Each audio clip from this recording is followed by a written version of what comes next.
Hey everybody, welcome to Grapefruit. This is a weird little side project that I started a very long time ago. I never intended this to be an actual YouTube series or ever to appear on YouTube. It was really just an experiment at the time. But it turned into the most smooth coaster that I'd ever made, and probably even the smoothest coaster that I'd ever seen in Planet Coaster in general. So I really just wanted to make a series out of this. The reason that I started making this coaster as a bit of an experiment and why this turned into anything at all was because I was told of this weird little method at the time in which you could make coasters in Planet Coaster more smooth than in any other way possible.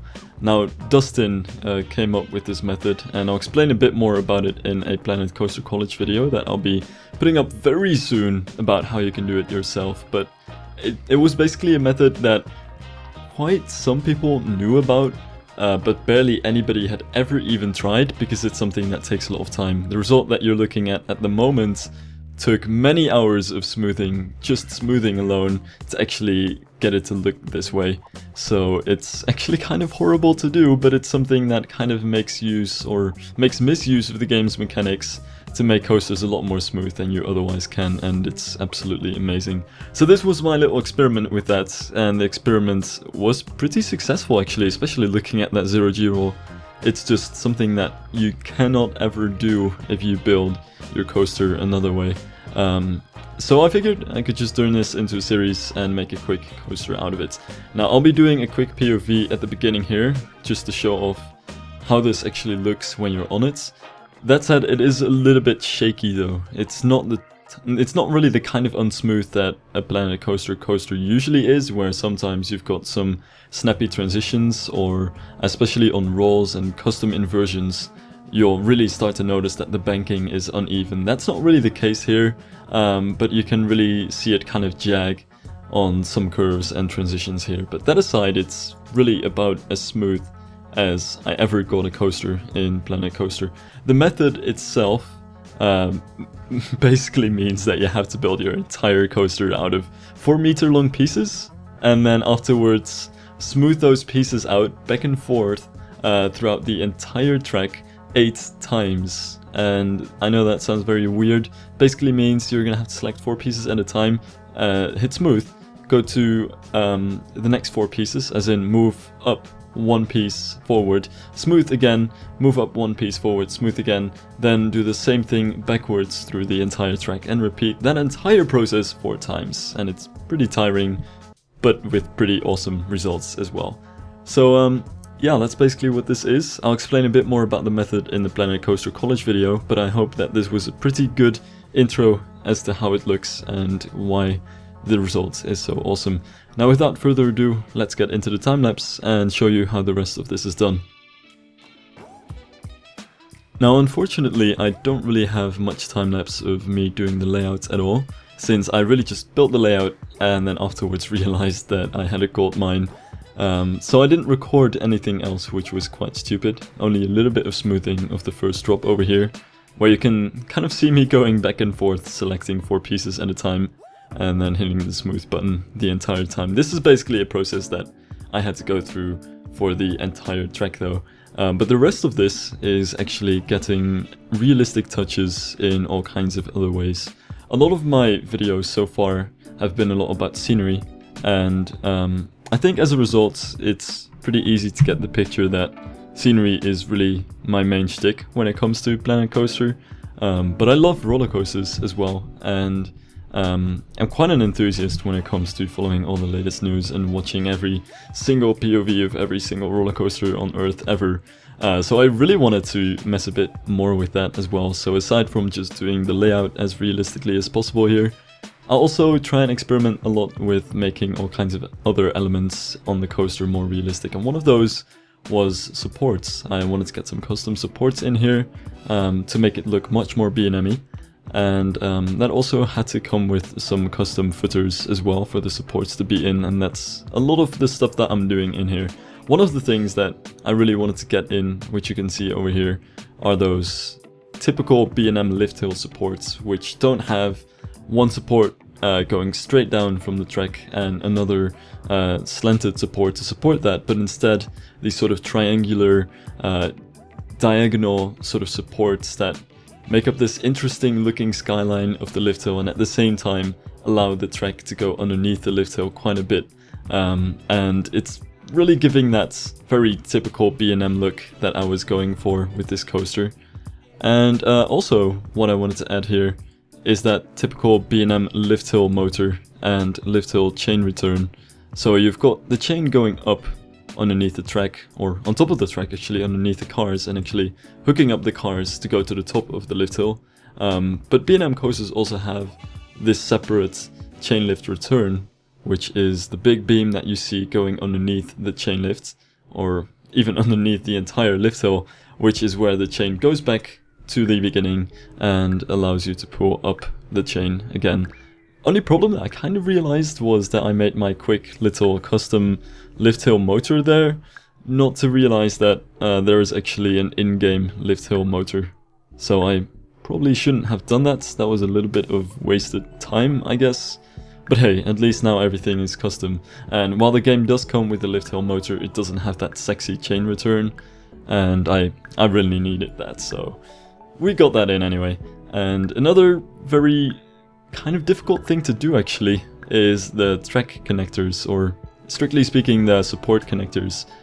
Because you've got the supports, which are the purple parts, and the track, which is the yellow part. So far so good. But you also need a piece which can connect the both of them, and B&M coasters have very typical looking connectors for these places, and I was trying my best to sort of recreate them using the art pieces, but they're a little bit too bulky to get the exact look going. But from a distance I think they're very hard to tell apart, so I'm still very happy with how that turned out.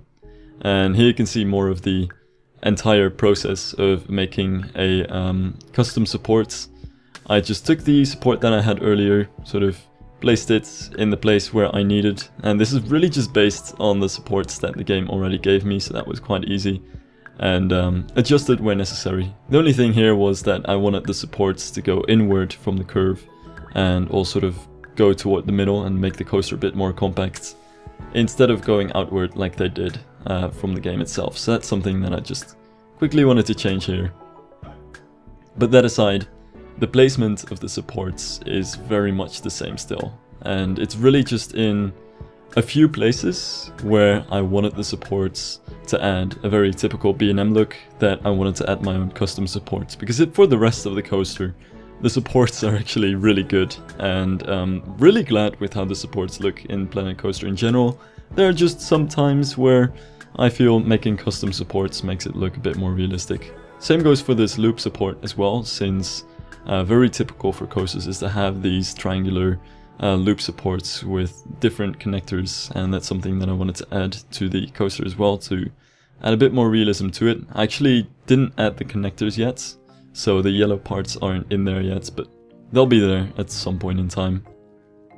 Also, as another part of realism, I wanted to add a transfer track and a storage track for the coaster.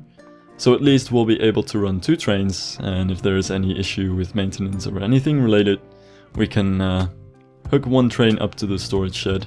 Or of course, if we're on a less busy day and we only need to run 1 train and we're pretty much still running fine with just that train, we can just store the other train and save some money on not having to run the other one. So that's something that I also wanted to quickly make over here. Of course, we don't quite have actual functional transfer tracks, which is still something that I would love to see in one day. Wink wink, nudge nudge, but it's still something that you can really well make with all of the new metal pieces, especially given the fact that we can recolor them now, which is really awesome, and actually look really great if you give them colors that are slightly lighter than the colors of the 3D art pieces, since they do have a slightly darker texture. But it just pretty much fits the color scheme as well, so I was quite happy with how that turned out. And in this case, I think I used some of the pillar pieces to get a slightly concrete looking footer, and then we've got some other art pieces to make the connector for the supports. So it all looks pretty good, and I'm quite happy with how that worked out. Last but not least, I wanted to make a quick little I'm not sure what you would call it actually, but basically the little electrical box where you actually use the transfer track, where one employee is gonna have to stand and hit buttons and have the track switch so you can move one train into the storage. That's basically what we're getting into here. So that's basically all the mechanics of the transfer track. And after that, I wanted to move into some of the more aesthetic parts of the coaster, which means actually making a little shed, and at some later stage in this video actually making a station for the coaster. But first off, we've got the shed, and to be very honest, as you might be able to tell from what I'm doing here, I'm really focusing more on a realistic look and a very sort of Six Flags Cedar Point, typical sort of amusement park but not quite theme park look, where everything isn't so extremely detailed, but it's all very rough, gritty, industrial. It's just about the coaster, and there's some basic attention being drawn to landscaping and kind of scenery around that, but there's not really a theme to the coaster. It's not heavily themed at all. It's just put out there on a grassy plain. There's a simple path running by, and there are some basic stuff that you need to have around your coaster, but that aside, it's the coaster that's really the thing that it's all about. So it's very simple, and it's got a sort of style to it, because I did want to choose my colors and textures for these buildings, so I'm going with a very rough, gritty, industrial look, which means that I'm getting some of the natural stones out with some very sort of washed out beige colors for a natural sandstone sort of look. Getting some of the iron roofs to get some corrugated walls in there, which works quite well with the dark grey sort of iron beams that make the sides and the highlights on this building, and even some yellow stripes, because it's sort of like construction work. It all feels like it's in construction and sort of rough around the edges, and I really felt that that sort of edginess was something that I might as well add some yellow and black stripes for as well, because that just all adds to the sense of danger and the sense of it all just being a bit mechanical and industrial. Maybe it's a bit over the top, but I still felt like it was quite funny.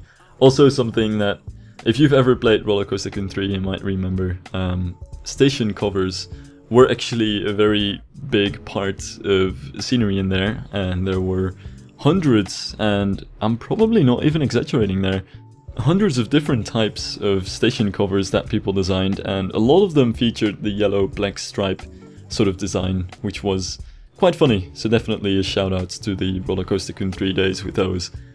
Also, what I wanted to work on, of course, was the queue. It's a little bit on the short side, but I didn't want to go too far with it. I do kind of imagine this coaster could be somewhere in a small park, and we do have a kettle pen over here to hold in a few people.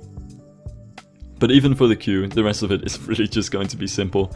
A simple metal fence with some colors of the coaster around it to sort of make clear that it's part of the coaster, and kind of make it a little bit more bright and nice, even though it's just metal. And yeah, that's basically what's going on with the queue here. It's very simple and very straight to the point. What I did try to do though is to make it as clean as possible. So the challenge here was not so much in trying to add as much detail as possible or going for some sort of more difficult atmosphere, but really in getting everything to connect nicely and in a very clean way, that nothing is sticking out, and everything just feels very, I don't know, it feels very not so messy. The thing is, if you're working with a theme and you can just scatter barrels around and have all kinds of different fences, have walls sticking out in places, and have very desynchronized buildings and a sort of messy overall atmosphere, with many themes that can work. But when you're going for a very clean cut, simple, straight to the point industrial theme, it's something that I want to try to avoid as much as possible, and I want to have a lot more harsh corners and straight edges and things like that. It's basically what I'm trying to go for in terms of the look here. That said, I did want to have a bit of contrast, because all of the materials are super harsh so far. We've got a lot of iron elements and stone and all kinds of colored hard elements to at least bring some colored highlights into the building, but I figured as a final touch having a wooden roof would actually work quite well with that, so we do have the combination of some softer and harder materials going on here, and especially just the combination of an industrial look with metal combined with some rustic looking wooden elements is something that I'm just a really big fan of, so that's something that I wanted to try here. And instead of going with some standard in-game roofs and standard colors, I figured it would be a nice idea to actually make a custom roof out of pillars, which means that you've got more control over what the color of your roof is going to be, what the texture is going to look like, since the texture is really just going to be the way that you arrange all of the different wooden pillars and which wooden objects you even make your roof out of. But it also gives you some opportunities to have like more variations, because it's all sort of gritty. I wanted to make sure that all the planks, like you've got a lot of different planks that have slightly different colors, so you can just go over the roof and hit all sorts of random pillars in it and slightly change the wooden color texture of it. So you've got those very, very minuscule differences in colors of all the wooden planks, and to me at least, I think this makes a huge difference to the look of the roof. And if it were a wall, I would still do it, since it really just adds that slight sense of realism in it, since not every plank has exactly the same color in real life wooden walls and roofs, especially in a theme like this where you're going for that gritty look. So it's something that I quite like. Now for the roof of the kettle pan here, I tried something else. It's not quite a roof, of course. It's more like a pergola sort of roof without a pergola for the rest of it. Actually, it kind of is, I suppose. It's just held up by the big, sort of hunky, clunky beams of iron and stone, so that kind of offsets it again. And there's a little bit of detailing inside the station. Not too much, but enough so that it can look realistic enough, I suppose. Like, it can look believable. And I also wanted to get some of those modern lights in. I felt that worked quite well. And for the rest of it, I was just spamming iron fences and stuff to get those gritty details in. So onto the ramp of the queue here. And this is where I guess the part of it trying to be as clean, as to the point as possible, kind of comes back here. Since instead of going with the regular queue railings, even on the incline here, I figured I would just take the same fences, kind of take the fact that they're going to be slanted and diagonal and kind of weird looking, since I just wanted to have the exact same fences with the exact same colors as I already do in the rest of the queue, and in the station as well, just to make everything fit together, and then just sort of decorate that a little bit in a functional way with the metal beams underneath it. Which also helps to sort of make the station look a little bit less square, because obviously we've got all of these different buildings going on which are pretty much just rectangles. The station is a rectangle, the transfer track building is a rectangle, and then the roof over the kettle pan and the queue is also a rectangle. And when it comes to building shapes, rectangles are kind of hard to work with, since you just can't really make much that's interesting out of them. Like a building that's made up of all kinds of different smaller parts in different directions and orientations is a lot easier to make it look interesting than if you've just got a rectangular building. So having these lower parts, having for instance the kettle pan roof be slightly lower than the station, having that slightly incline sort of queue part on the side of the station, things like that sort of help offset the square look, I feel, and help make things a bit more interesting than if it were just a station building standing on its own, because in that case it would have just been a very clear rectangular block, and that's something that I really try to avoid as much as possible. And a similar thing kind of goes for the transfer track, although it's going to be hidden a little bit anyway, so I didn't really add too much to it. Besides, it's really just a simple transfer track building, just a simple storage shed. Only thing is that it's also kind of used for maintenance, I suppose, so I did, of course, add a door into it, and there is a lower level below the coaster track where employees could actually be and check the coasters from underneath, check all the wheel carriages and everything. And there will be like a little bit of a decoration around that as well, so it's not just a rectangle. Now I went with the curved roof for a while, but I felt that looked too similar to the station building. So in the end I went with a flat roof, except it's not entirely flat, it's on a very slight incline, which is some interesting information. I think, if I recall correctly, I don't know if I ever talked about this, but I think that buildings in Switzerland are legally not allowed to have flat roofs, since that's just a safety hazard. You'll have rain and snow stacking on your roof, and you just need it to have a slight incline, which makes it much better for weather conditions. And the same goes for a lot of flat roofs. Very often when you think there's a flat roof somewhere, it's on a very slight incline, so at least the stuff like rain can actually fall off of it. So this one as well is slightly inclined, but I think it also just makes it look a little bit more interesting. And when it comes to the detailing and everything, I'm following largely the same rules that I sort of established for the station, to make sure that everything very neatly fits together. Also, I'm adding a little bit of extra scenery around the side here to again sort of get rid of the blocky feel of the station and have some more interesting ironwork to look at. Like, it's all kinds of layers and different elements that overlap and go underneath and in front of each other, and it just makes everything look a little bit more interesting and in general a bit more tangled up than just a simple rectangular block. So yeah, that's basically what we've got going on over here. It's largely the same though, so at this point I was figuring it's very much just following the rules that I already sort of set for myself. Again, this roof is very slightly inclined, especially with the water coming off of the bigger roof of the station. If this were inclined the other way, you would totally get a waterfall over you if you were standing at the front of the queue, and that's something that we definitely don't want happening. So it's also a bit of a water shelter, I guess, if you're so brave to ride the coaster in the rain. That said, this is going to be a little bit of a spoiler, but with the climates that this coaster is going to be in, I don't think there's actually going to be too much rain. It's going to be pretty Mediterranean. Anyway, last but not least, I wanted to work a little bit on some scenery around the queue, although it's not quite going to be too much, just a simple lamp, and that's one that we'll be able to copy around there. Of course I'll color it as well and make it something other than white. And here's more of that process of taking the different wooden beams that we have in the roofs and giving them slightly different colors to make everything look a bit more interesting and natural. And if I remember correctly, last but not least, I went into the exit side of the station, since that's something that I haven't really showed off so far, and just added a very simple roof and support structure to that as well, to finish off the station building.